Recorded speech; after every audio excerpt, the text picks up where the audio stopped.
and celebrate many unsung heroes.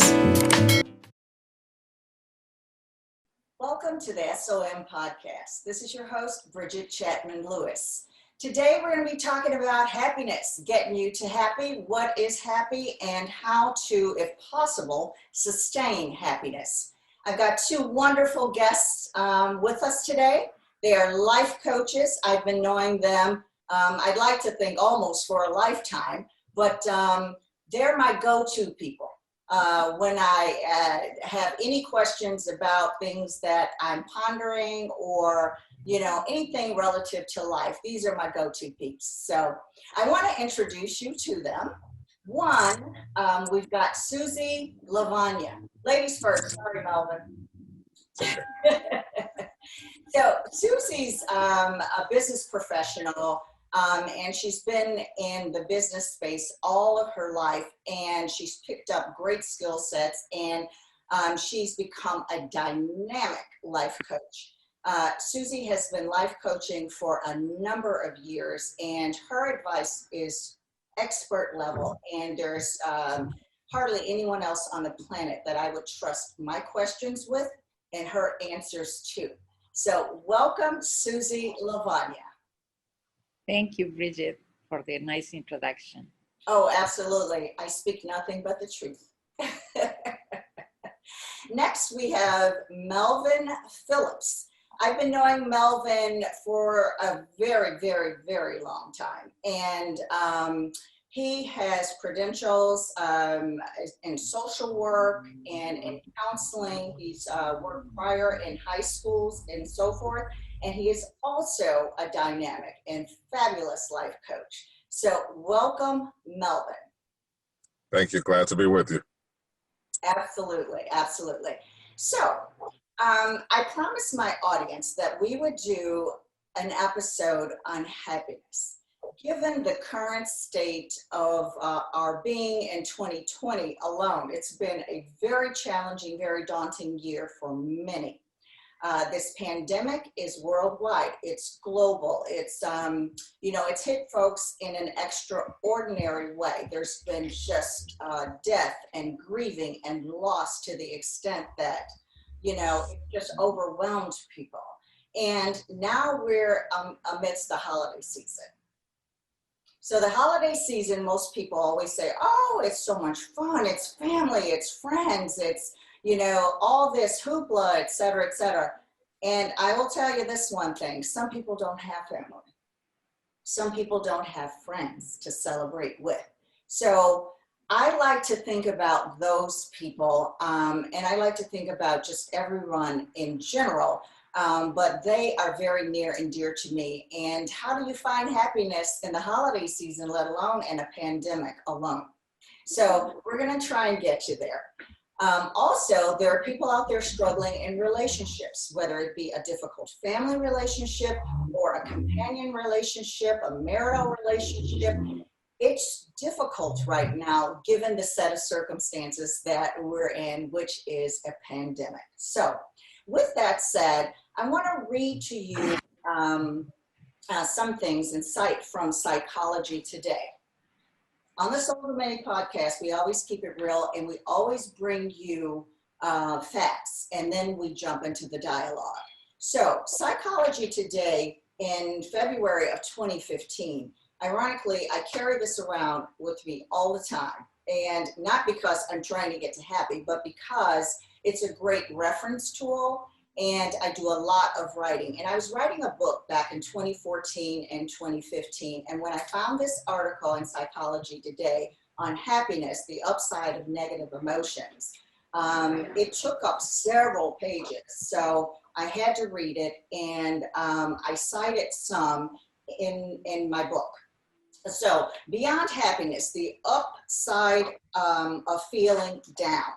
It goes into what emotions are and what negative emotions are. And some negative emotions that we have are anger, shame, guilt, embarrassment, envy and jealousy, fear and anxiety, regret and disappointment, confusion, frustration, boredom, sadness, and grief. So you can see a lot of people are experiencing that in this current time. And I went to Psychology Today again, and they give a definition of happiness. And this definition comes from the online publication in 2016. And it reads as such: the definition of happiness. Research in the field of positive psychology often defines a happy person as someone who experiences frequent positive emotions such as joy, interest, pride, and they talk about negative emotions being infrequent with happy people. And then it goes on to state, happiness has also been said to relate to life satisfaction, appreciation of life, moments of pleasure, but overall, it has to do with the positive experience of emotions. So if we understand that happiness is all about the positive experience of emotions, then we can better understand, in my layman's term and opinion, how to get to happy. So with that said, you guys can chime in at this point and just tell me a little bit about what you think happiness really is. Okay. I think that happiness is being content with oneself. And all these emotions that you mentioned, you're right. I mean, all that is real. And I believe that one is in control of I am in control of my thoughts. And my thoughts give the energy. So if I have positive thoughts or pure thoughts, and I focus on that, I'm gonna have positive energy and I'm gonna feel good. Happiness always comes from within. That's how I see it, and that's what I tell people. You have to be happy with yourself. Don't expect. Expectations are the enemy. If you expect to get the happiness from somebody else, you're gonna lose it. That is tremendously great insight. I love that. You say that happiness comes from within, but when people are feeling so awful, how do you get to control the thoughts and the emotions so that you can begin to feel positive energy? Silence. Silence is something that will put you in a place that you can control those feelings. I do meditation myself, and I always recommend that even if you do it for 5 minutes, meditating is being silent, going within, and just doing, not even thinking, just blank. And with that, you are cleaning your mind, and it definitely pushes you into the positive rather than the negative. Of course, we are humans, and we are always we all have problems, and we all have things that are causing us to feel negative. But when I coach people, I tell them not to focus on what others have, or you know, the things that make you, don't compare yourself, in other words. Don't compare, just be you, and you will be okay. Just be you. I get it. I want to get to meditation because that's been something that's always been very difficult for me. When I'm always on 10. And so if anybody knows me, I've got several things going at one time. So it's hard to quiet my mind. I can get to a quiet place and I can either cut music on, or I can try and, you know, hum to myself, but it's always something that's popping up, you know, that'll lead me astray somewhere else. And it's hard for me to get back to that quiet place. And then I just give up on the meditation because I figure it's not working. So train help me to yourself. understand what I'm doing wrong. You're not doing anything wrong. Everybody goes through that. I mean, you train for that. The more you do it, the better you get at it. And the thing is, when you have these thoughts coming to you, just acknowledge them. Acknowledge them and let them go. And go back. And then another thought comes, and so the more you do it, the better it's gonna get. And it has taken me years to get to the point that I can completely silence my mind. Yeah, if I can piggyback on that, I agree totally with everything she said. Meditation is an exercise. It's similar to someone wanting to get in shape to run a mile or two. You aren't going to be able to do it the first time. So you may need to find the right time of day, the right location, the right setting, the right environment. You may have to experiment with different forms of music if you want, classical, jazz, ocean waves. If you have a noisy environment that's a little bit distracting. So it's going to take time. You can't give up. Baby steps like everything else. You start slowly. You maybe just be able to get a minute or two in at first. So you can't give up early on. You've got to stick with it. There's different forms of meditation. Transcendental meditation is one that I've had experience with. It's a good one. But there are different types of meditation, and it can be with or without music. If you're going to do it with music, I would say put on a nice set of headsets to get all of the other background noises and distractions where you can only have your music. So, but experiment with locations, times of day. Even wear the eye covering to making things totally dark for myself. And you can't give up, like she said. Got to stick with it. That's interesting. I think a lot of the inner controlling of oneself and mind, I've picked up some techniques of controlling my mind without meditation. And maybe I'm meditating a different way and I don't know it, but it really helps when I go in. You guys may get a kick out of this. And I want the audience to know, because, some people think that they have to go to this great place and, just sit in the middle of the room and have no distraction. And, it's as simple as this for me. I've got a closet in my house downstairs, and it's got a bed in there. And so, but it's small enough that I feel that I can contain myself in that room. And I can control there's no distractions coming in and out. It's not near another room where there's traffic or I can hear noises. So I go in that closet and I just sit on my bed and I'll cut on, it's an app that I have that just plays, I think it's raindrops. And I thought that would be so distracting for me. But just the constant of the raindrops, it sort of makes me sleepy. And I think that calms me down and it takes me to another place, and I can concentrate on whatever negative emotion that I'm feeling, and I can kind of control that. When I'm in that closet, literally, it's a closet. I painted it all white, and I did that for a reason. I wanted clarity. I wanted to be able to see my clothes as well.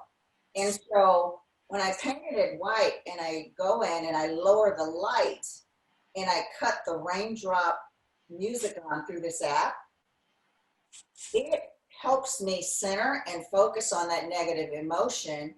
And then I can kind of do away with that negative emotion in a matter of minutes. Not that it should take you minutes or hours, but I can actually literally do away with that negative emotion, and then I can just move on with my next thing in life. And it makes me feel happy that I've handled that and I've controlled it. So am I meditating? Well, that's a form of meditation. As long as you can control what's going on in your head, you're doing good. Okay. That's it. I mean, that's good feedback. So controlling one's thoughts to weed out negative emotions is one form of trying to get too happy, what are some other things that people can do out there to get to happy? Well, I was going to piggyback on everything she said. And I agree with everything she said earlier. Another way is to make sure you get rid of what makes you unhappy. So That's if novel. That is not right, something yeah, as simple as that, Melvin, is so hard to do for so many sure, people. sure. So there, we've all heard about stress management. So there's drama management. If you have people that are drama people in your life, and you have a way of eliminating them, and eventually, we can't always do that with our spouse or significant other or our children or whatever. But if there are some people that are optional, I would say optional. Okay, optional people. Right. Yes. Then you should be selective about when you engage with them. Make sure it's at a time when they can't stress you out for the rest of the day or keep you from getting to sleep that night, or even communicate with them via email or text message versus verbal. Because if you communicate with stressful people that way, then you can decide how you want to respond and when you want to respond. Okay, I've got great questions. That's awesome. I love that, because you can't sometimes get out of the house of your kids driving you nuts or your husband or wife driving you crazy or that crazy uncle or crazy aunt that just keeps persisting that may live with you. So you can't get rid of them in that situation. No. How do you handle that? Well, if let's say, for example, you're a single parent, it might be a little more challenging and more difficult, but if you can lean on support, if you have support people in your life that can come in and give you a break. I remember I had a personal situation once when my father was ill and I was keeping him, but I paid people to come in and sit with him at least 2 hours a day so I could get away and go to the gym. So if you can get a break, if it's a situation you're 24/7, obviously it's going to be more difficult. But if you have any way possible of getting a break and having some me time, whether it be to meditate or go exercise or listen to music or go for a walk or go for a ride, it's going to help if you can get away from the stressors, whatever's keeping you down and sending you down that path of potentially depression, which some people may have when they can't get away from their stressful environments. I see. So if you've got marital problems and you're stuck in the situation, and in the pandemic, it's an all-day situation, so what you're saying is carve out some time, perhaps even schedule that time to get out and get away. If it's nothing but a car ride, or if it's in another room in the house where no one, has where they aren't, it's somewhere where they are not present. Go there. What are some other things that you could do if you're stuck in that situation and you don't have a car? You can't drive, so Yeah. what do you do? Well, I would like to, I agree. I was thinking about what you just said, but also I would add, you have to really learn to say no. Say no and be firm about it. Set boundaries. When you need your space, this is your time and that's for you. And talking about spaces, you can go and take if you don't have a car or what, you don't necessarily have to go out, but you can go and take a bubble bath and Nice. spend 30 minutes there. I hope nobody will come in the bathroom at that time. But it's your time. Yeah. It's your If time. you're going outside to exercise. You have to, exercise is big. If you just go out for a walk by yourself or with a friend that makes you feel good, yeah, you have to find something that is going to make you feel good. That's I'd like to add something as far as exercise is concerned. there are some of us that have different ailments. Some people have knee problems, feet problems, hip problems, and they feel as though, well, I can't exercise because of those problems. But there are different forms of exercise that are less invasive, that are simpler. For yoga is a really great form of exercise and staying healthy. There's something else called qigong, Qigong. So it falls under the umbrella of Tai Chi, I believe. So they're on YouTube. Lots of arm movement and body extension movement, if Sure. I'm interpreting it correctly. Yes, you can do, I would say Qigong, Tai Chi, and yoga, you can even perform those from a chair. Wow. Or lying down on things on all fours and things of that nature. So they're different movements, but that's going to get your blood flowing. And if that's much healthier than, be a sedentary. Right. And not, if it's too cold, let's say if it's too cold. So if it's too cold to go out, or you don't have the physical capability of more strenuous exercise like running or jogging, swimming, treadmill, things like that, you can still have forms of exercise. I find that exercise kind of resets the mind, it resets the body as well. And I think there's some really good stuff going on with the brain when you exercise also. I'm not, a clinical psychologist or a psychiatrist, so I don't know what's going on with the brain when I exercise, but I know that I do feel better. Even if it's, I've not been going to the health club. And I was telling Susy earlier, I used to get outside and walk a lot. And in the pandemic, and it's getting cold now, I'm even limited with that. So what I've done is I've gone to a small room in my house, and I've just done things that'll get my blood pumping, whether it's, on my ball, doing sit-ups, or squatting on my ball, or, doing, arm exercises, etc. I don't have to run or walk to, be rejuvenated. And I thought that I had to get the cardio in to be able to do that. And just doing those things and stretching before I do them really rejuvenates me. Now I do miss the gym. I do miss it dearly because I do circuits, and that just really gives me a different energy. But it really helps just to not sit and fester and sit with your negativity, or sit with, how overwhelmed you are, or what you don't have, or how you wish you had this or that, or this relationship and so forth. So exercise is great, no matter how mental it is. Well, and when I spoke earlier of eliminating the things that may stress you out, it's not just people and others. It can be social media, can be stressful for some people. We have too much of that. Certain news channels, if we're watching too much news, if it can stress you out a little bit, stay away from too much of that.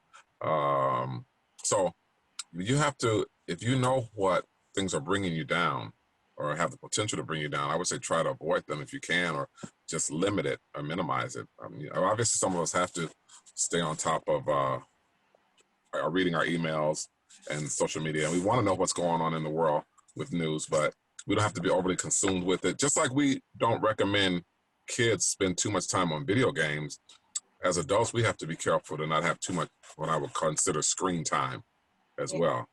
Yeah, that's so key. Social media can be, it's a blessing and a curse, I think. Sometimes, you'll post something nice and everybody will get in on it, and they'll post something nice and get on it. But when the negative comes, it's like a firestorm, and it's everywhere. And so your nice post or another person's nice post, and it could be relevant, and it, can be inspiring to someone, gets drowned in all the negative minutia. And before you know it, you're on social media for 2 hours and you're wondering why you feel so awful. Well, you feel awful because you just consumed 2 hours of negative information. So that is a great, great point. I cut out Facebook years ago, and I'll tell you why.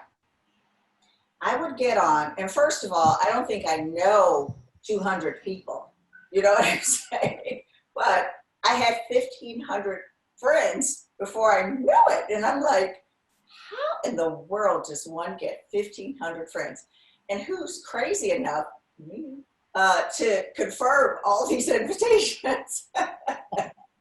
And most of them were, you know, old schoolmates, old classmates, business associates, and then their friends chimed in. And I said, well, it couldn't be, you know, so bad, you know, these people. You know, we could create a great community. I like the people that I initially confirmed as friends and so forth. But I tell you, it got out of hand.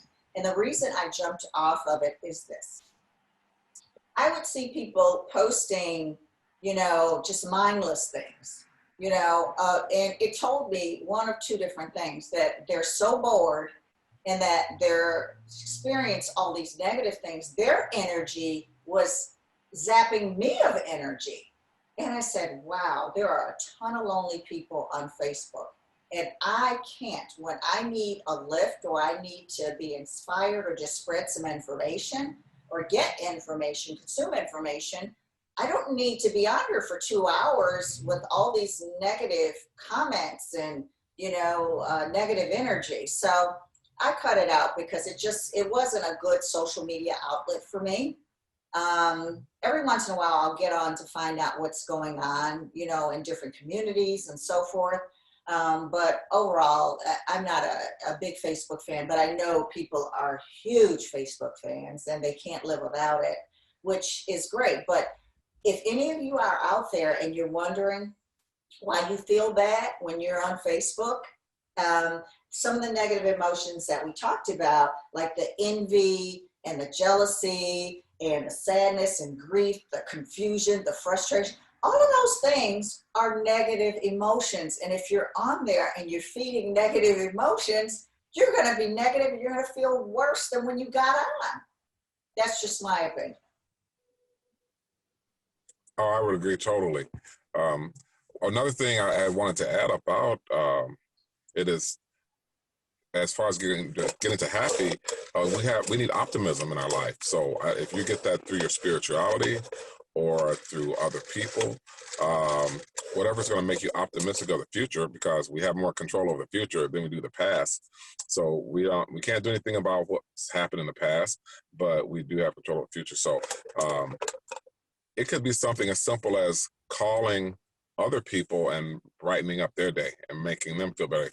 I have a list of people that I know that are elderly or single, and I make sure that I touch base with them, hopefully at least once a week, maybe every couple of weeks at the least. So that'll help you pass the time during this pandemic, and you're improving someone else's quality of life as well as yours, because there's someone, if we're ever going to do comparisons, compare yourself to people that have it a lot worse than we do, because in most cases we do have a roof over our head and we do have a meal forthcoming and we do have heat in the winter and a cool place in the summer. So things could be worse, and we have to remember that. We have to be optimistic and appreciative of what we do have. Yeah, so gratitude and optimism oftentimes go hand in hand. And I understand what you're saying is that when you do a good deed, it rewards you as well. You know, it's like reciprocal. It's and for those that were used to going to church for that lift and found themselves for almost a year and could not go, wow, you know, what do they do? You know, there were things on, you know, YouTube, and a lot of churches and spiritual leaders put things out on social media. Have you guys found that any of your clients that were spiritually inclined and churchgoers got into a funk because they didn't have that outlet to go to, much like me going to the health club? I didn't have that, so I had to replace it with something. I haven't. Personally, yes, I used to go to church, but now I hear that on TV. So there are two things that I tune in on Sundays, and one is what's George Olson, I think is his name. Yes. Only 30 minutes, and he always says something that will lift me up. And also because I'm Catholic, the cathedral shows the mass another 30 minutes on TV, and to me that's what I do about going to church. For other, the people I live with, they haven't talked about Spirituality church. and church in that regard. Yeah. So I'm curious though, do you think, is the act of going to the church, was that, in your opinions, all about the camaraderie and that's just the essence of being in a spiritual place? And it got to be such a ritual of some people that they lost sight of, you can get that at home. You can get it anywhere. However, it is great to be in a house of worship if you're spiritually inclined in that way, whatever denomination you are. I'm just curious because so many people, that was just an event for them. They look forward to going to church. They got all dolled up to go to church or gussied up to go to church. And then they didn't have that anymore. In fact, they couldn't even go to funerals or weddings anymore. And those were major events and milestones, and it's no longer there because the church was closed. Sure, that's all part of it. The camaraderie is part of it. I was told once by a friend when I was complaining about not getting anything out of sermons from certain deliverers, and my friend shared with me, she said her grandmother, that was 101 at the time, she said her grandmother taught her that you can get a message from a song or from the person that someone you've seen. So going to a church, that is part of a ritual for some of us. As far as my clients, I've seen this all across the board. I've seen people just totally stop being engaged with religion. And then I know someone else that gets stressed every Sunday, make up the whole 9 yards, and she tunes in via Zoom to a church service. And she goes through the same ritual of getting up, getting dressed, putting on the clothes, and tuning in. So that's the positive extreme, I would say. But we all have to, as a spiritual person, you have to realize that this pandemic or this shelter in place or whatever what we're going through is a temporary inconvenience. Like most problems are temporary inconvenience. So we have to remember that. Other countries go through similar things when there's war. People can't leave their house. Kids can't go to school. Yeah, and it's often, it's not just, a matter of months. It's some countries have had wars going on forever and they can't do certain things and their kids can't do certain things. But I do like that, you guys made a point of your rituals and things that you're used to doing. You could still do them. You just have to pivot. The thing for me personally is, I never went to church for the social part. In fact, I go when nobody's there because I want the connection. When I see people around me, I'm distracted. I don't pay attention to what I'm there for. So normally I wouldn't go even on Sundays. I would go during the week to a mass, and I'm in the first row so that I don't see the people behind me, and I'm very connected. So to me, to be at home and listen to the same thing on TV is what I need. You can still get that connection. Yeah. That's great. And I find myself in that situation too. But for others, it's literally an event. It's something like going to work, and people get so consumed with their work and it defines them. And I think it got to a point where it was a ritual that began to define them as opposed to them making the connection anywhere.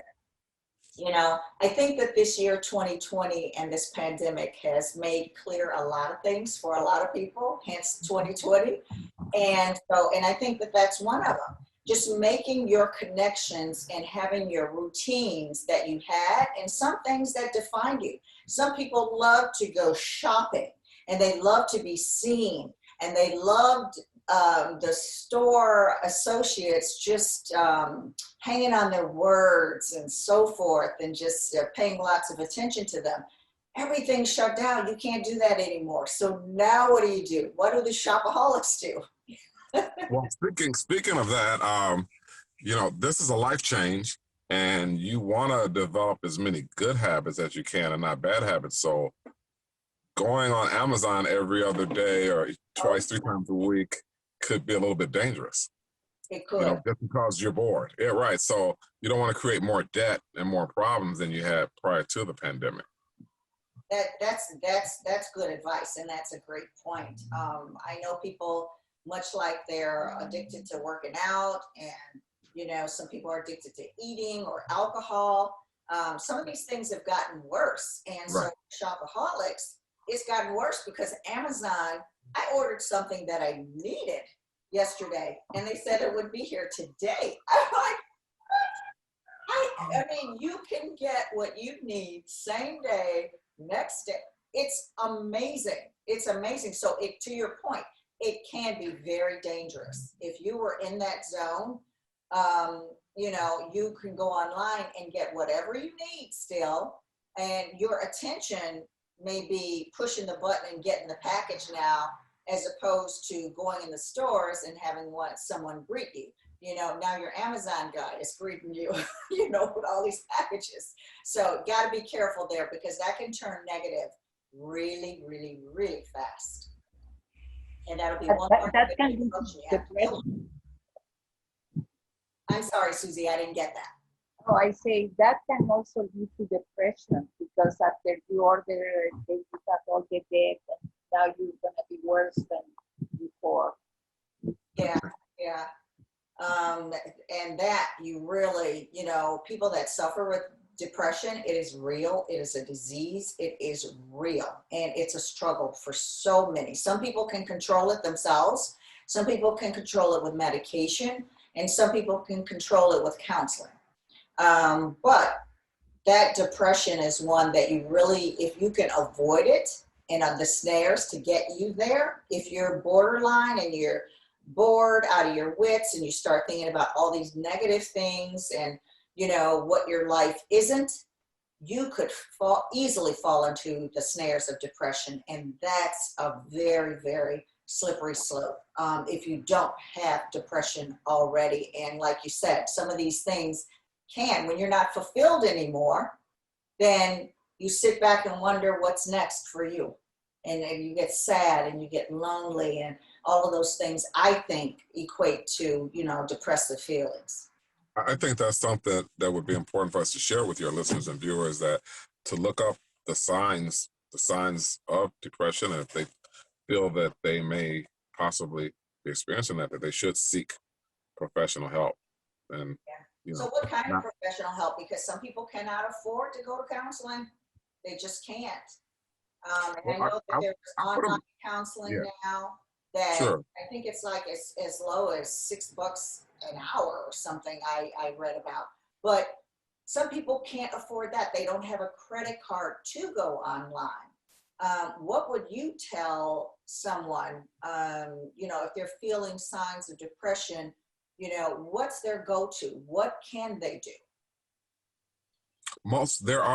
There should be agencies that may offer for low income or people that can't afford it, as well as your churches, you know, your local places of faith should offer forms of counseling.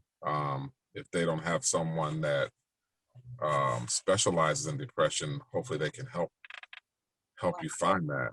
You know, so there are people that can't afford it, but you shouldn't give up. You know, there should be some free services out there, depending on where you live and where you worship. If you're a worshiper, if you're a spiritual person. Yeah, that's great advice. And I know of several agencies that offer these services, and they're just about in every community. Or if it's not in, you know, your immediate community, it may be, you know, 5 miles out, 10 miles out, but they're accessible via phone sometimes. And it's just a matter of looking up these agencies and calling and be frank and honest with them. You know, some people are ashamed of their certain situations and circumstances of not having access to getting to people, or not even, you know, sometimes they'll say we're on a sliding scale, and that just means you pay what you can afford. Some people don't want to be on a sliding scale. They're prideful, and because they used to have means and so forth. And so, you know, just be honest. You're in a space, and if you're feeling depressed or you're feeling overwhelmed, seek help. And there's complimentary help out there, you know, that's funded by great organizations.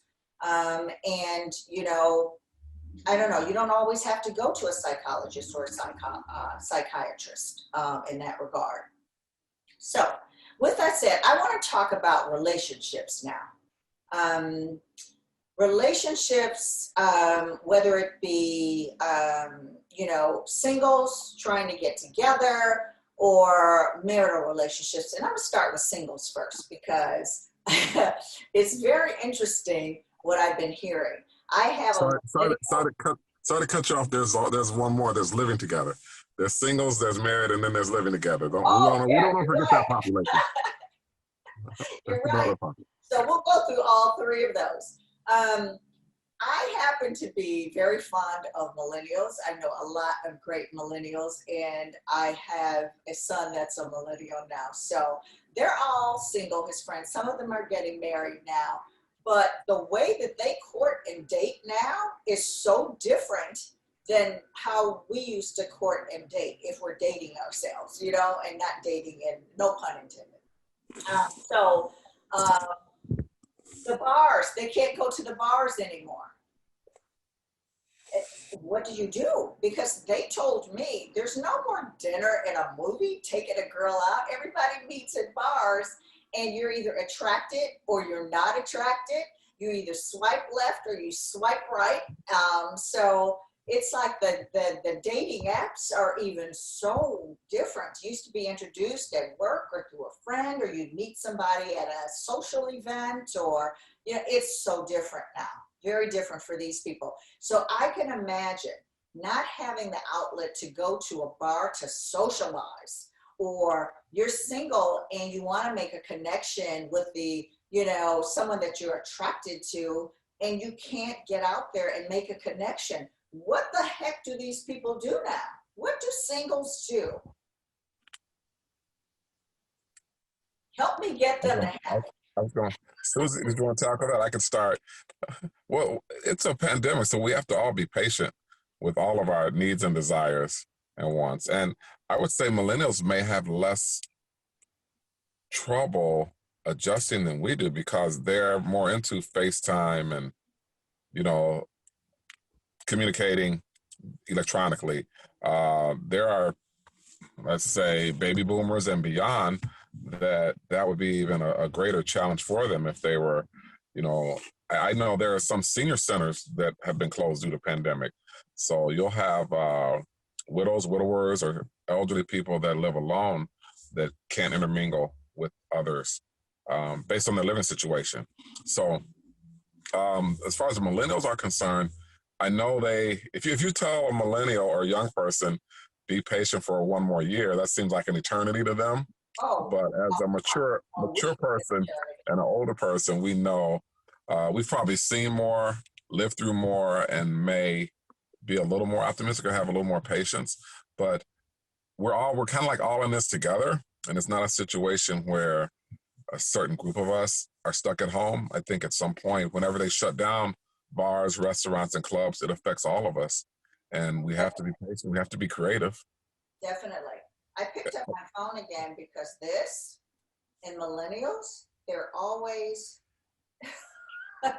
when they got on the train, they were head buried on the phone. Even in their cars, I see them still, you know. So they can't get to the bars. I know their screen time is way up. However, it's not personal contact, and they're going nuts. So much so that I know of a young person this week left for 1 week to go to another state because of the stir craziness. And we're in the height of the pandemic. And I go, okay, so it may be to see a girl, it may be to see a guy, but is it really worth it at the end of the day? But they're feeling that they need that physical contact. You know, I need to see you. I need to touch you, you know? And so what do you tell those young people, or even adults, you know, mature adults? What do you tell them about, you know, how they can do some things and pivot a little bit different that will bring them just as much joy and positive emotion? Yeah, it's tough, and it's tough for everybody. But it's I understand how difficult it is not to touch somebody, not to be together and all. But you know what's tougher? To die. That's Isn't that, worse. isn't that the truth? And And if you putting want that to, in real terms. yeah, I mean, you have to understand that if you, an hour of happiness, what you think is happiness, can cost you your life. So, It really can. So maybe pivoting and staying put and doing something where maybe they can get group things, like, you know, have a group happy hour, you know, or have a group non-alcoholic happy hour, or, you know, you could even play games. We used to play this game back in when I was in college called Faces. And that was pretty interesting, because if you asked a question in the whole group, and then, you know, or Melvin, help me, because I know that, you know, you're an alpha, phi alpha, so I know you played Faces. You would sit around in your dorm room or wherever it was in the union, and you'd have this alcohol there. That was a key part of it. I'm not condoning everyone drink. You could do many other things, but what they did, you had a group of people, and this could be done virtual. And if you've got dance music on, you'd have a great sign to the music. So if the music is going, and my sign was to pull my ear, Susy's sign was to do that, Melvin's sign was to do like that.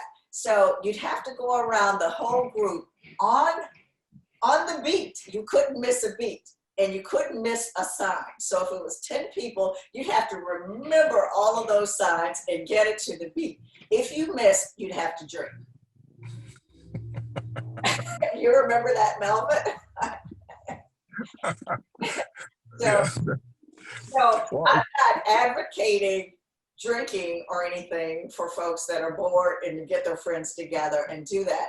But I mean, it's a way you could do some other things, you know, substitute alcohol with other things, you know, but it's kind of fun to see people goof up, and you still have that human connection. It's funny, it's light, it's, you know, it's upbeat, because everybody doesn't like to get on a Zoom and do a dance class. Everybody's not into Zoom concerts, you know. They want human interaction, they want touch, they want feel. And I think that this is a great connection, because you're getting in the emotion and you're seeing people. So it's kind of like the next best thing to making a joke in a bar and cracking up about something. You know, create a game. I don't know, make up your own game, but get it together so that folks can have that connection of laughter and keeping things up. you can get with the people that you know are into that. I mean, just find a group to do that. It sounds like a lot of fun. I mean, what I do is I belong to the Toastmasters International Club, and we get together, and it's fun, because then when we have to do the improv speaking, that's fun. To me, that's fun, and to all the people that are there. So you never know what the person is going to say, and everybody's very attentive to that. So after that, we all leave after an hour and a half, and we are very energized. So it depends on what you're into. That is very cool. I just thought of something too, improv. You know, somebody could have a bunch, like if Melvin was part of our group and we had a group of 10 and he's got names in a hat and He says, okay, so I'm going to call a person's name. I'm going to pick a topic, and then you just got to go with that topic, you know? And that's pretty cool. That's a good connection for single people to do something like that. You can also show a picture to the so nobody knows what you're going to show. So it's your turn now. So I put a picture up, and you have to tell a story about that. And that's cool. I mean, you have 2 minutes to talk about that. And some people come up with very funny stories. That's cool. I like that. I like that. Melvin, you were going to say something. I was just saying this whole situation requires a lot of patience and a lot of creativity. And if you are going to be around people, of course, obviously remain socially distant, you know, with your mask and things of that nature.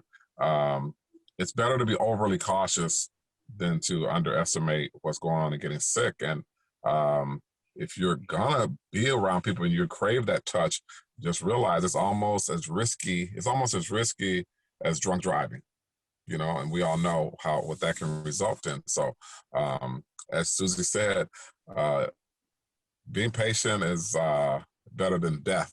You know, I think there was a politician that said they were speaking of Thanksgiving. And they are saying it's better to spend Thanksgiving isolated than it is to spend Christmas in ICU. Yeah. So. It's better than the alternative.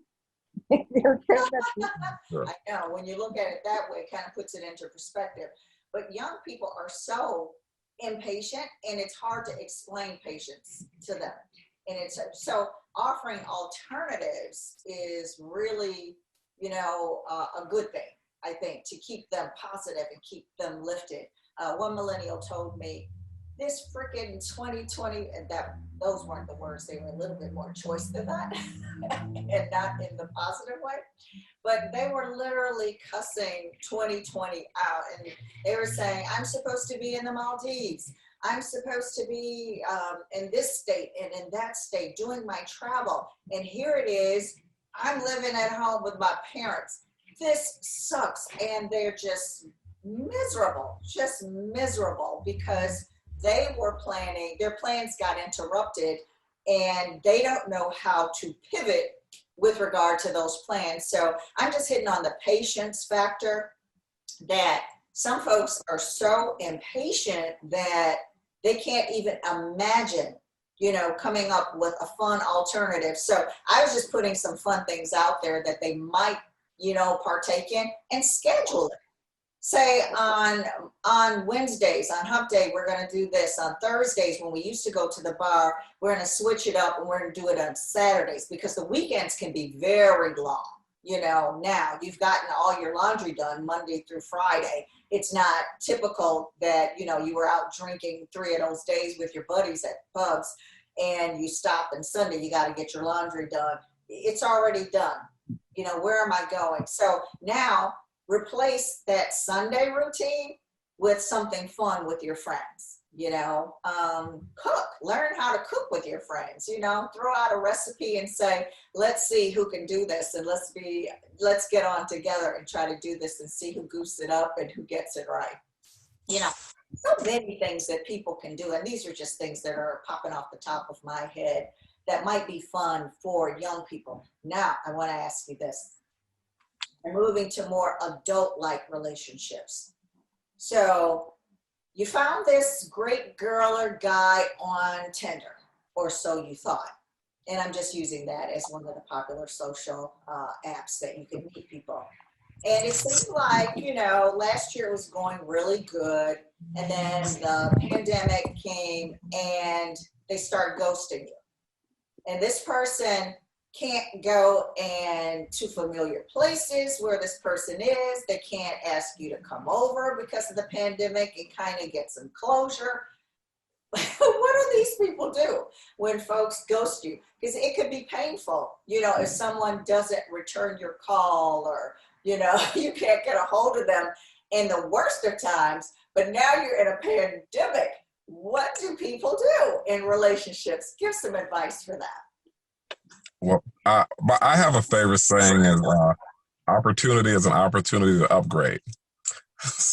break up is an opportunity to upgrade. If you're in a relationship with someone you just met or haven't known very long and they're acting a little bit strange, there's probably a reason for that. And I think the sooner you find that out, the better.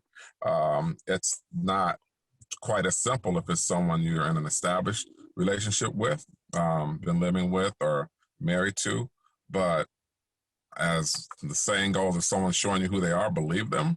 So you can't make someone be with you. You can't make them want to be with you. And you just have to move on. And sometimes you're going to spend time alone. Um, and that may be a blessing for you to work on yourself. And just because they were not a good fit or they don't appreciate you, it doesn't mean someone else won't. And it's better to move on than to waste your time But with how someone on? that You doesn't want can't you to be do with you. all your normal things that you used to do. How do those adults move on and they're stuck in their negative emotions? Now it's coupled with loneliness because they don't have that fulfillment anymore, and so now they're lonely. How do they get past that? What are some things that they can do to get past that? Well, the way I see it, of course, there's not a pill to take and now you're not lonely. Yeah. But every time that, whenever that happens, excuse me, it's the breakdown before the breakthrough, right? That's what they say. Nice. I like that. The breakdown before the breakthrough. Something better is coming your way. So this was not meant to be. It's not what you deserve. It's not for you. Good experience. Just learn from it. Something better is coming. Yes. Yes. There was a point in time where I was incredibly, I was in a workplace situation and I was just absolutely miserable, absolutely miserable. And, you know, I couldn't get out of this particular work situation because you've got life happening all around you. You've got bills to pay and you've just got things to attend to. And people are in that space right now in a pandemic. And it is a misery I can only imagine. I had numerous outlets, you know, I could go over friends' houses. We could take a vacation together and do things to lighten the load. And now you can't do those things. What do you do with workplace imbalance now? So you're so miserable at work, but you can't get the balance because you don't have the outlets. You can't go on a vacation. You can't just meet up with your friends. You can't, you know, you can't get that balance. So now it's all misery. It's just work, work, work. And you're at home. You're not with anyone else. So you don't have the camaraderie that you used to have. I would say every job is a little bit different, but if you have an opportunity when you have breaks at work, you know, you have a lunch break and you have hopefully a few other breaks, morning, afternoon, or whatever, but you want to spend that time refreshing yourself and the meditating that we were talking about, or if you can go for a walk or get some fresh air, whatever. But if you're spending the entire day, if you're spending too many hours dealing with the stress, it's going to compound. It's going to make it more difficult and more challenging. And I'm assuming you're only working 8 hours, hopefully not too many hours, 12 or 14, but the hours away from work are going to be key. You know, if you're going from 8 hours of stressful work into the next 8 hours of stressful home environment, that's a bit much for almost anyone to handle. So, if you can find some breaks and some freedom, that's some stress relievers during the workday, and the time prior to or after work is key. Even a little bit of exercise before work can help you handle that a little bit more, a little bit better. Yeah, that's a great point. One thing that used to work for me, just from a person that had been in that situation years ago, I would take I don't know if you guys have ever seen the movie Being Mary Jane. Well, it wasn't a movie, it was a TV series. When I first watched it, I was like, what is up with this girl? She's got Post-it notes all over her bedroom, in the bathroom. That's a bit much. And I thought back and I said, but I used to do that. I mean, it wasn't to the extent that they were all on, you know, my headboard in my bedroom and on the wall and so forth, like she had them. But I would put them strategically where I would frequent. Like if I went to the refrigerator, you know, to get something cold to drink or whatever to eat, I knew I would have to open that refrigerator often during the day. I would put it there, or I had to cook for myself in the evening. I put something there that would say, you know, just an uplifting affirmation, you know, and it would make me smile sometimes. Sometimes I would put funny things there, you know, and I would put a Post-it note in the restroom also on a mirror. You know, if I was feeling down and negative, you know, I put a positive affirmation there. And before I went to bed, I would put one on my nightstand so that when I reached over to cut the light out, it would be the last thing I read. And for me, sometimes it would be a scripture, sometimes it would be just some motivational, positive quote, but it would be the last thing that I would read to reset me so that I could get to bed. So those are some things that I would do to give myself a boost from a really hard, stressful day at a place that I absolutely didn't want to be, but I had to be there. Mm-hmm. So that might help you guys out there a little bit. I hope it does. Also, both are great gratitude is big. Say that again, Susie. Gratitude is big. I mean, just be grateful for what you have. Don't focus on what you don't have. Focus on what you have, and be grateful for that. And thank every minute in the morning, in the afternoon, for everything that you have, and that brings you more of that. Brings you more positive. You know, it's wherever you put your attention, that's what you get. So I think that's a lot, and it really works. It Yeah. works. Only focus on what you have. Don't focus on what's not there. So Yeah. right now we are all in this situation. You cannot go out and all that. Okay, so I'm in a nice place. I like my place. I like this. I like talking to my friends on the phone. Now I'm talking to more friends than when I was able to go out. Because, you know, everybody's home. So you can just call. So you get a hold of folks now, which is great. There's no excuse now. Right. You're out of town. What? Work meeting out of town. What? Yeah, that's very, very, very true. So gratitude is another thing that folks can focus on.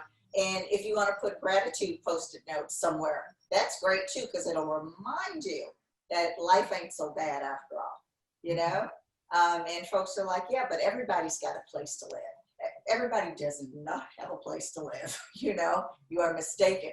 That is something to be grateful for. Put yourself in another person's shoes. Just say, okay, my name is Jane and I'm homeless. What would I do?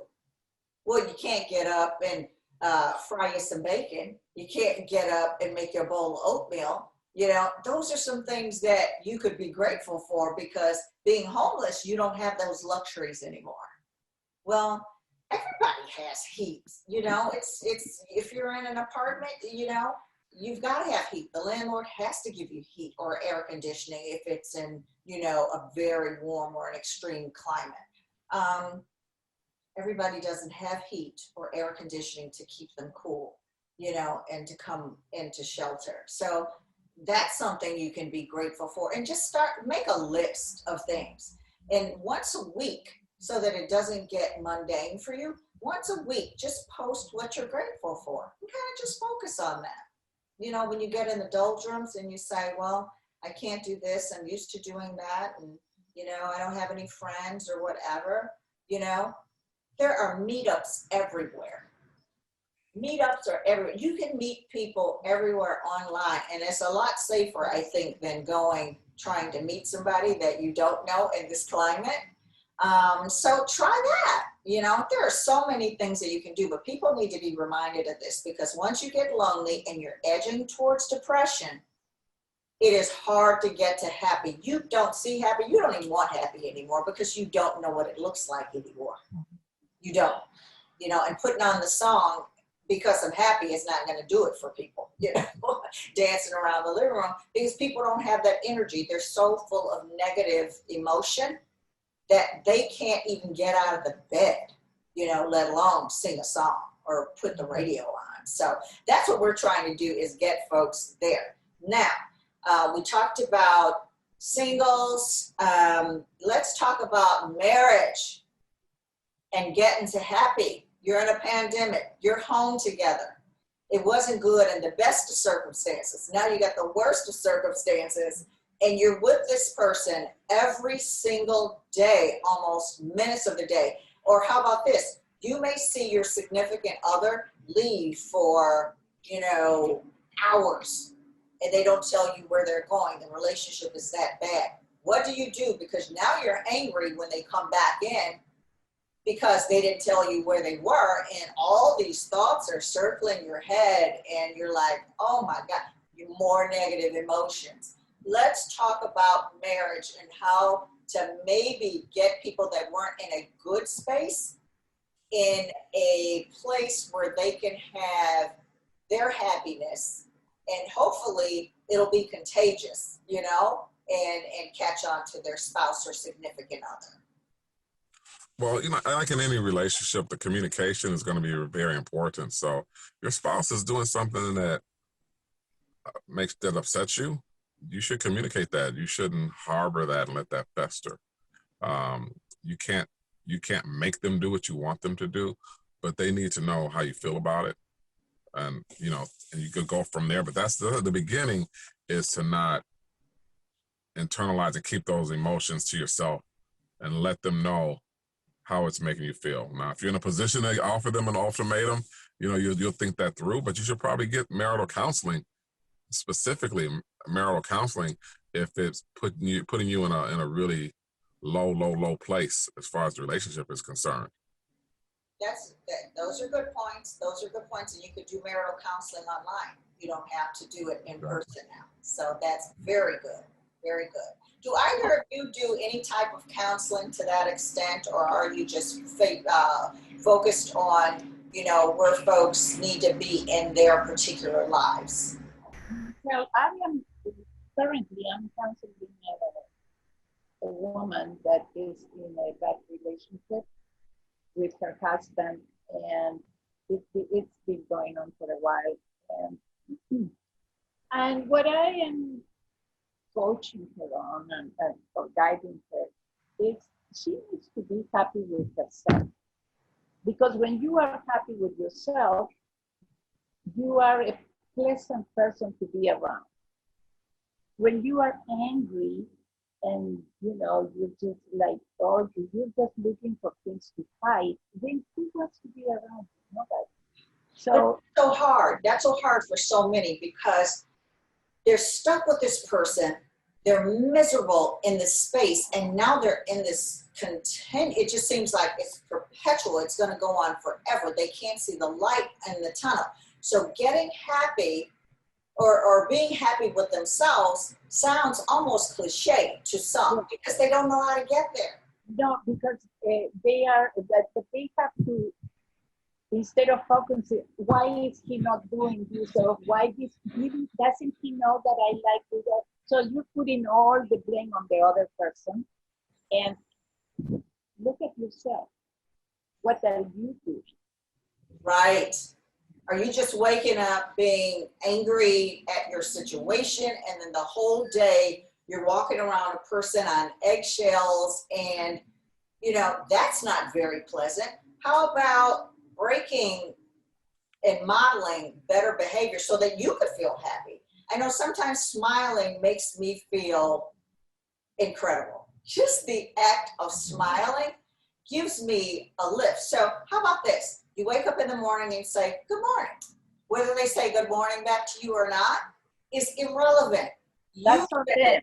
And you're, exactly. And you're feeling good about yourself because you're not going to go down that negative road because that makes you feel bad. That's a negative emotion. So just saying good morning and smiling, make your cup of coffee, your pot of tea, whatever, or whatever you do, drink a glass of milk, whatever your routine is, do that and get good, you know, and try to smile. Smiling for some, you know, they joke and say it just makes you look better anyway. But smiling is just, it sets people in another place. I know that when people, if I've had a sad day and I'm walking down the street and someone smiles at me, I smile back. Or I'm like, wow, that made me feel a little bit better. They weren't smiling at me per se, but they were, or they could have been, but they're smiling. And smiling is such a positive, it's such a positive thing and an energy, you know? It's a positive energy and it brings more of that. I think also sometimes when I go to a store and if I'm smiling, I'm gonna get way more than if I go, why this is not here or whatever. If I go in a bad mood, I'm gonna get more of that.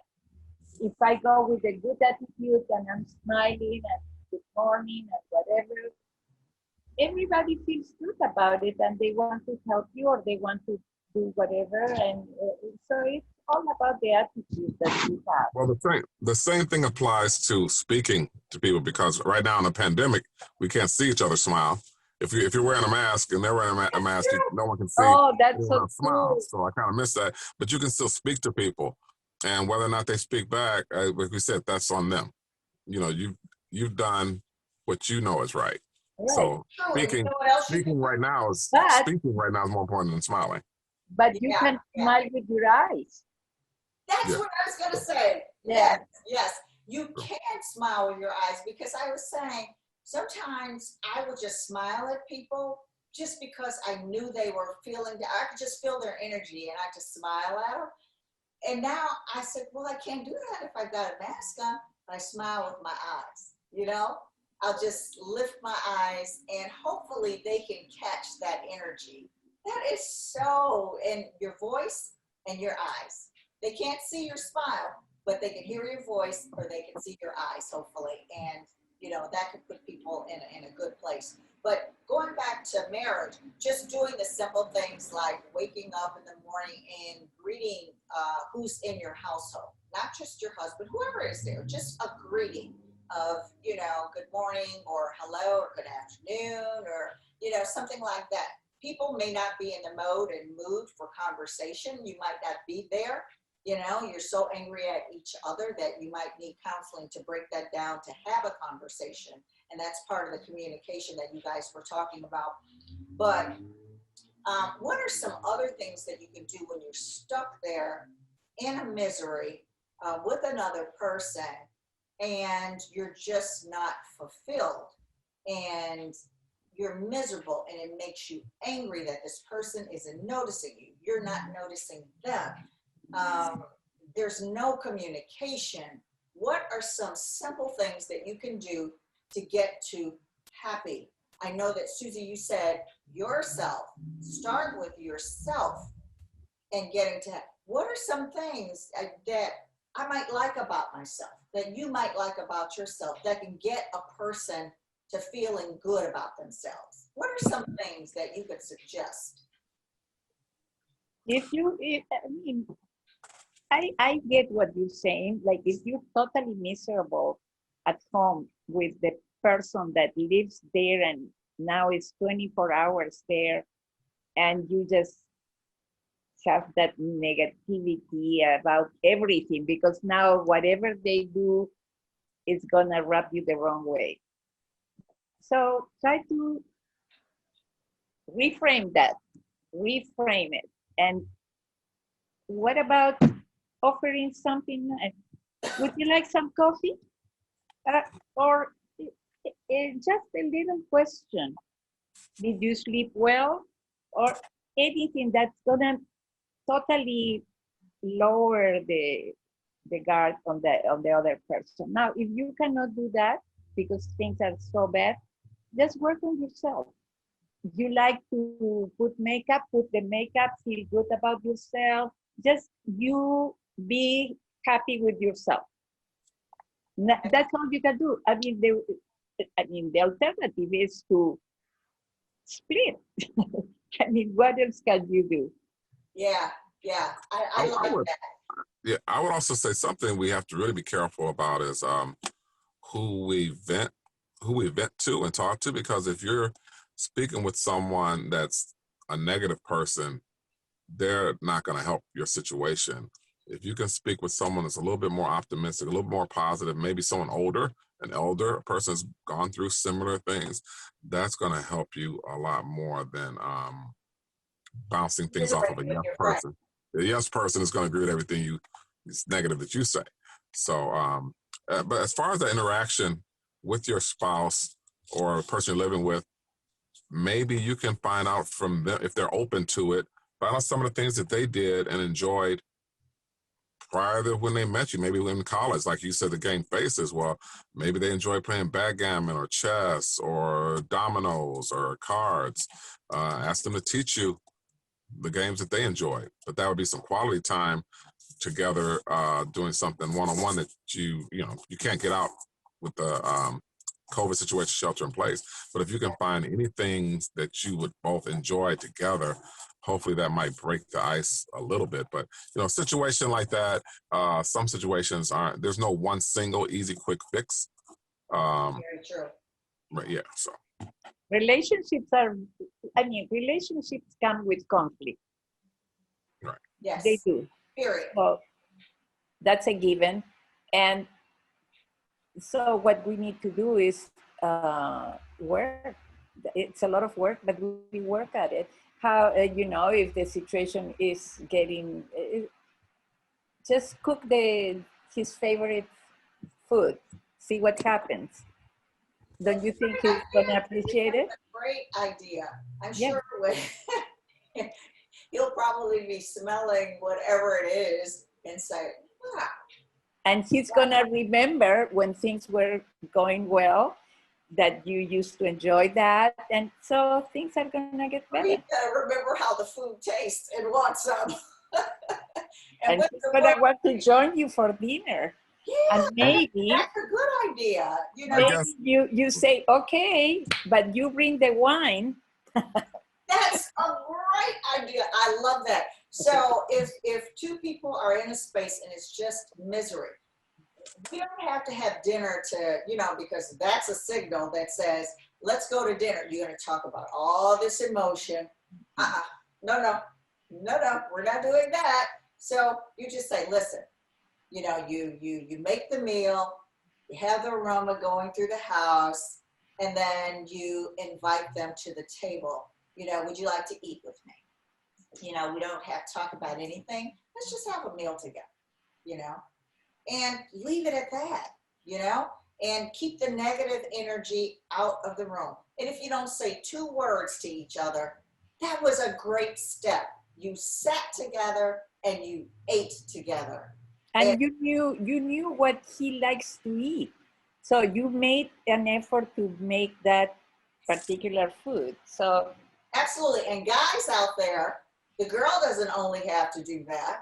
If you don't know how to cook, just order it and say, listen, I've ordered, such and such. Would you come and sit with me, and have a meal with me? And we don't need to talk about anything. I just want to sit with you. That's a great first step.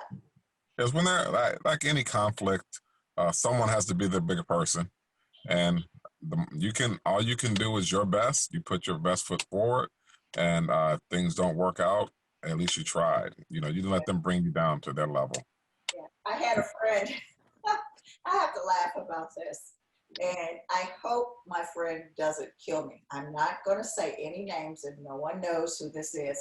But I had a friend who called me the other day and wanted a little bit of commiseration, and I don't know why they called me, because I'm the friend that kind of tells you, okay, let's think of it this way. I give them the opposite what they want. So I don't say yes a lot, and I can understand that. And sometimes they get angry at me when that happens. But the thing of it is, they said, and this is not a kid-friendly show, and when I put it up, everyone knows it's not for kids. But they were saying, okay, well, I haven't been sexually active with my partner in so long that I just cannot even wrap my comprehension around getting there. And so they called me. It's so funny. They called me and they started laughing. I said, what are you laughing about? You having an awfully good day. And they said, I just did it. And I said, you just did what? I just did it. And I said, you did what? They said, I just went to bed with my husband and we did it.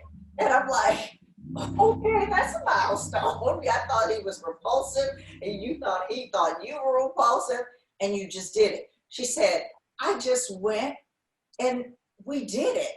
And it was so much better the next morning. We are not 100%, but at least we spoke to each other. And she was laughing so loud. I mean, that was like one of the best times I had. I go out on my drive sometimes in the afternoon or the morning, and she called me with that. And I said, that is great. She doesn't know that I'm talking about it, but it won't be figured out. But anyways, that was just amazing that she just broke the ice and just did it. She's saying, I'm just lonely. I'm just whatever. And she said, I just did it. And she was laughing.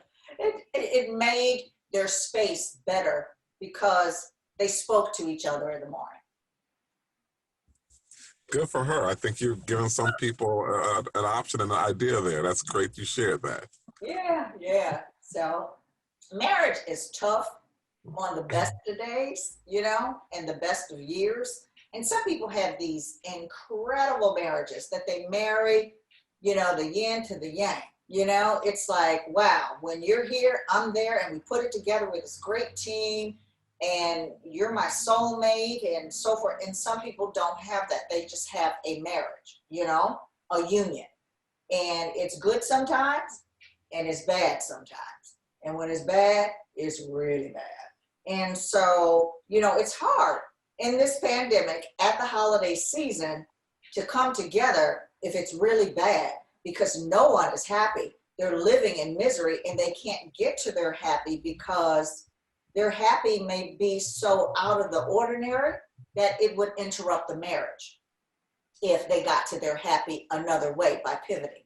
So you've got to find unique ways, in just my old layman's terms and opinion.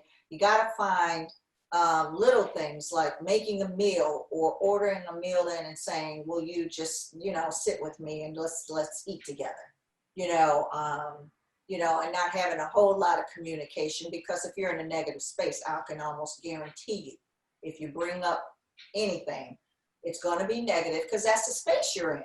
And then it's going to exacerbate the entire meal, and you could have had a peaceful meal. I would add to that if you are going to make or order the meal that he likes, you have before even to you set the parameters. You're not going to talk about anything negative. It's going to be just enjoying the meal. You can talk about the meal itself, and that's it. I like that. What do you think about that, Mel?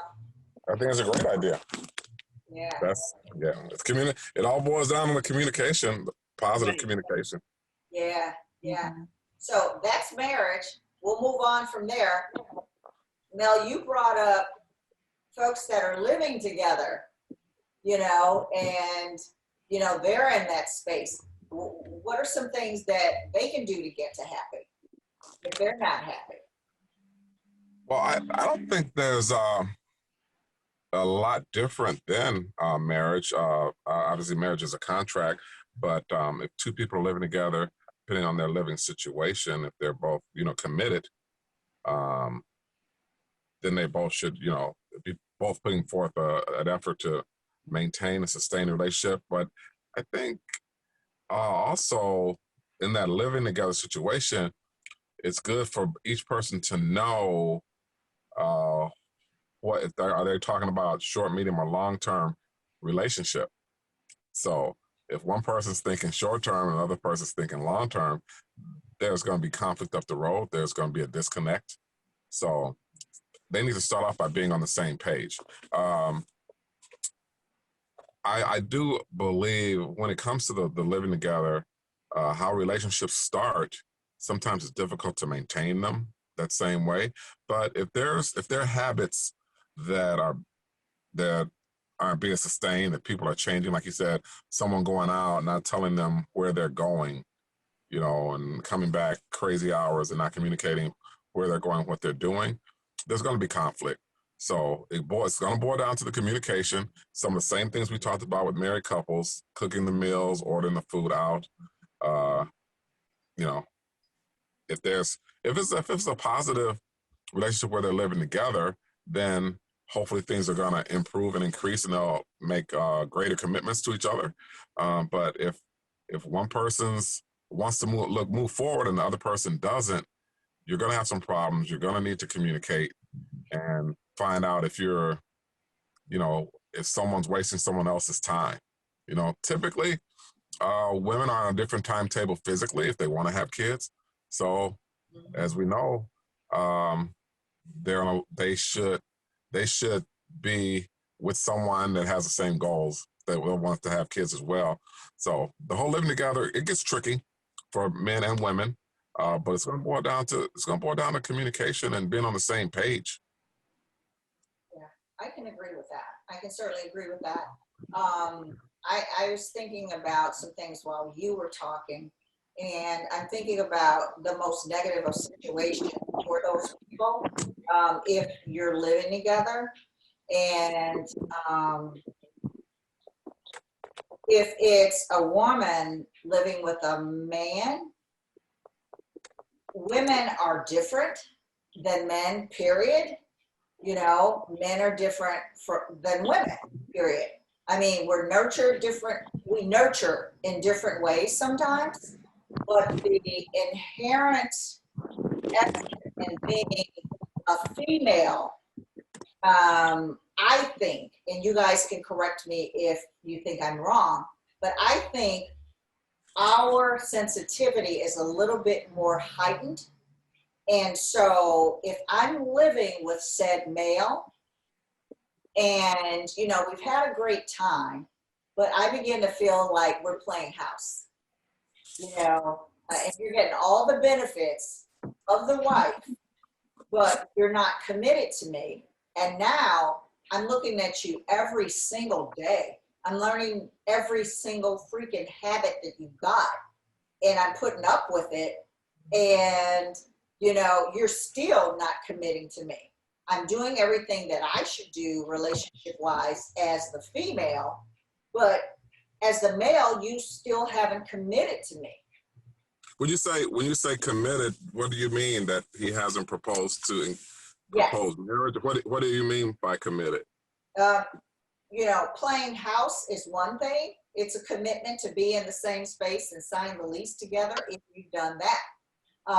But for women, it comes to a point where the clock ticketh and you may want to have children. Yeah, it's nice that we get to get up and do whatever we want to do as a couple together.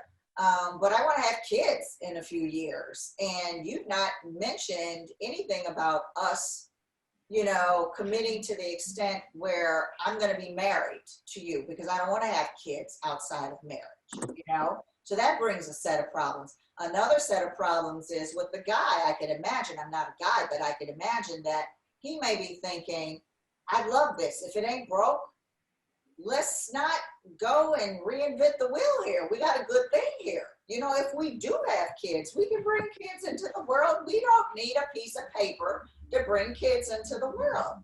And so there's all this stuff that could be going on that's equating to misery and not happiness anymore, because you're seeing this person all the time, every day. It used to be that he left for work, I left for work, we joined up and we met out, we had a nice dinner, or we cooked a dinner at home, we went out with friends. We're not doing any of that anymore.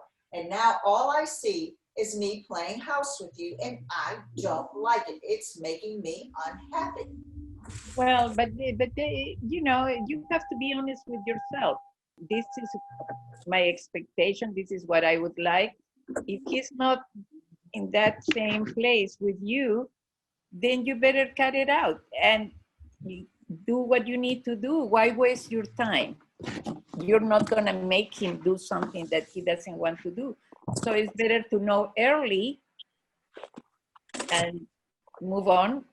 Or maybe he'll think about it and think that that's the right move, and he'll do it. But to be just, you know, thinking about it and waiting, and I don't think that's a good idea.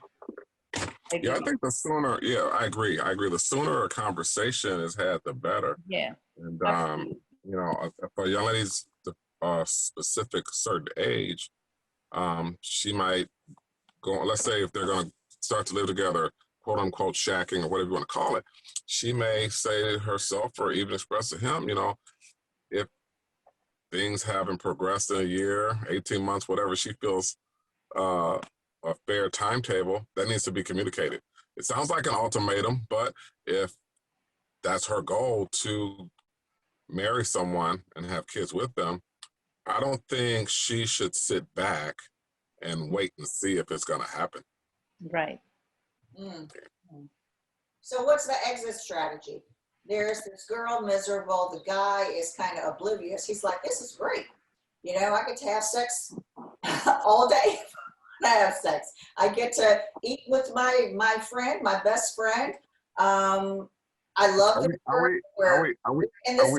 but I am not getting ready to marry anybody right now. What's this girl's exit strategy? What do you tell her?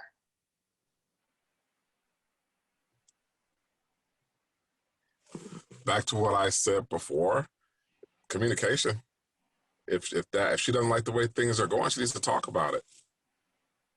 You know, I mean, I'm not saying she should burn up his clothes while he's at work, or pack up her things and leave and surprise him and leave a note behind.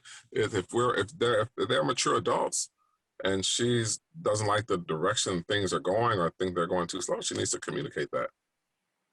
Okay, so once you get past the communication, how does she plan her strategy to get out of it? Because, you know, what do you tell her to even, I mean, I guess the first point is to get a strategy, huh?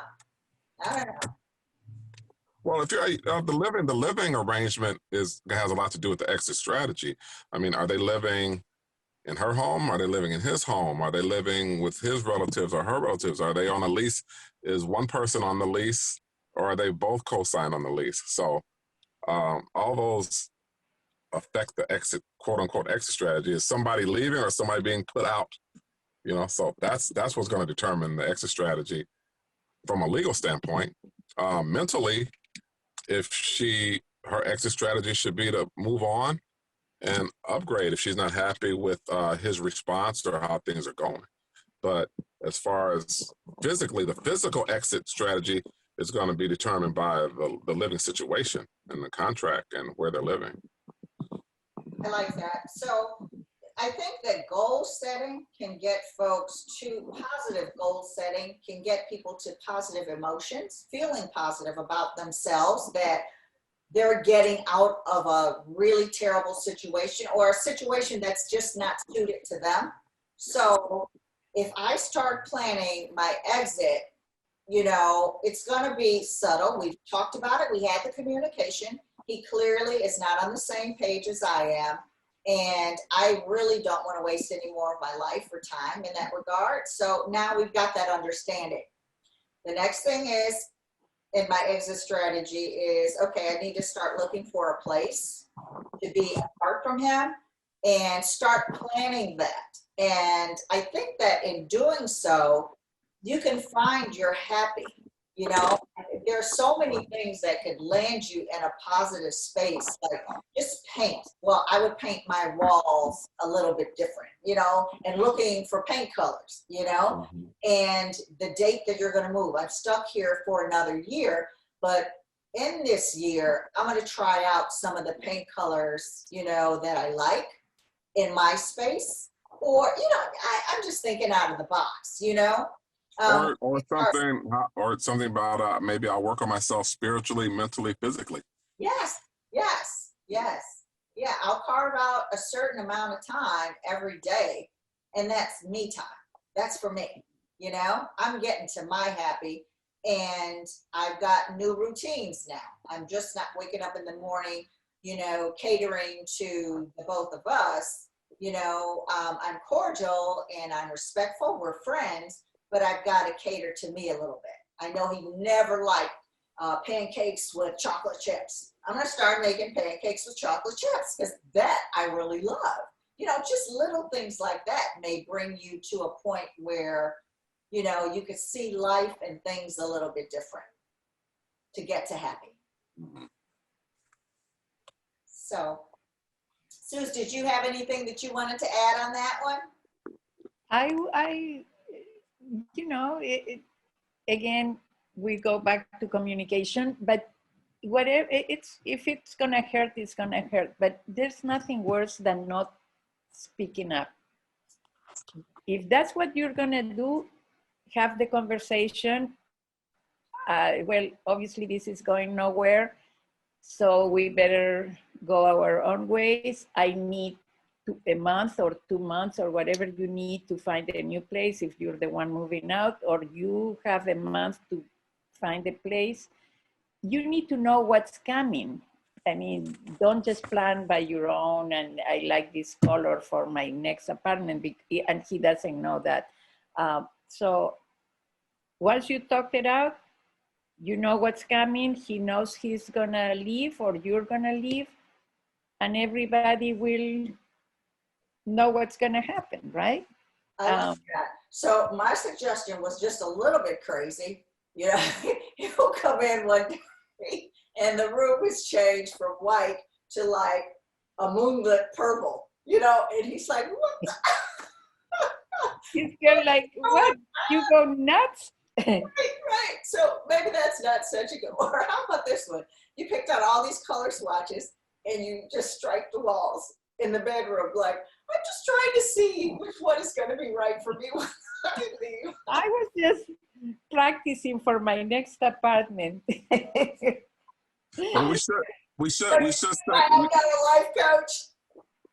I think we should state though, for the record, there are some women that play house and don't mind playing house and aren't you know, sure about what they want to do. It works both ways. I mean, there are some guys in relationships with women that the women are cool with playing house, the sex and everything you said, that you mentioned. You know, it does work both ways, but I don't think anyone should be in the pre-marriage or a single cohabiting together relationship without having the financial means and options to exit. You know, you don't want to be stuck in a situation where you're stuck there financially and you can't leave the relationship. So that's something to be noted for males and females. Absolutely. That's really important, because when the lease ends in 3 months, I'm not ready. But do you sign another lease with this person? So people may be in that situation. I got to get out of here in 3 months. What do I do? Maybe go room, maybe roommates, maybe, you might have to live 4 deep, and advertise to that extended friend or a cousin or aunt, or, you may have to go back home for a little bit until you get the financial means. That's a really good point. I didn't think about that. I was too busy buying paint. So with that said, I think we've covered a lot about relationships. I think we've covered a lot about how to get to happy, what happiness really is. If you had one sentence, each of you amazing life coaches, how would you define happiness? How would you what? How would you define happiness? I would define it as peace from within, with peace with self. You know, in therapy and counseling, there was at once upon a time was a big push about family-centered therapy, but I think person-centered therapy is even more effective because, as Susy said before, you're responsible for your own happiness, So, peace with self, I would say, if I just try to summarize it. Yeah. Yeah. And I would say happiness is a destination. I mean, I'm sorry, it's not a destination, it's a decision. It's a decision. You decide to be happy and you go in that direction. Absolutely. And if I were to wrap it up, you know, it's a conscious decision that you make to get yourself to a positive emotional state of being, and be good with it, be content with it, and be peaceful. And as you were saying earlier, Susy, stop comparing yourself to people, what they've got, what it looks like over there. Get good with you. Get good with you. And start there. And Melvin, you were talking about, you know, spiritual grounding, and you were talking about contentment, and also being good with you, and planning properly, proper planning, and communication, you know, learning how to communicate. Bite-sized pieces, folks. You can't just give it all to a person and expect that they're going to feel what you're feeling in your negative space and start making you happy. As you guys said at the beginning, is that you're responsible for your own happiness. You cannot expect anyone else to get you to happy. They can help you along in your happiness journey, but the expectation for someone to make you happy is really wrong-headed. And so, with that said, this is the Souls of Many. I hope that we have got you to a place where you can think about happiness in another way, and I'm hoping that you can get to some level of sustainable happiness and be in your positive space with your positive emotions, and that'll help guide you through to get to that thing that we all strive for, which is to be happy. That said, I will sign off with my guests, Susy Lavagna and Melvin Phillips, who are life coaches in the Chicagoland area, and they can coach worldwide. We've got this thing called virtual digitalization, for lack of better wording, and I will give you their information so that you can contact you. I tell you, if there's a go-to when I need life advice, these are my two favorite people on the planet. They never steer me in the wrong direction, and they certainly help me to keep my happy on. Have a great day, everybody. Thank you.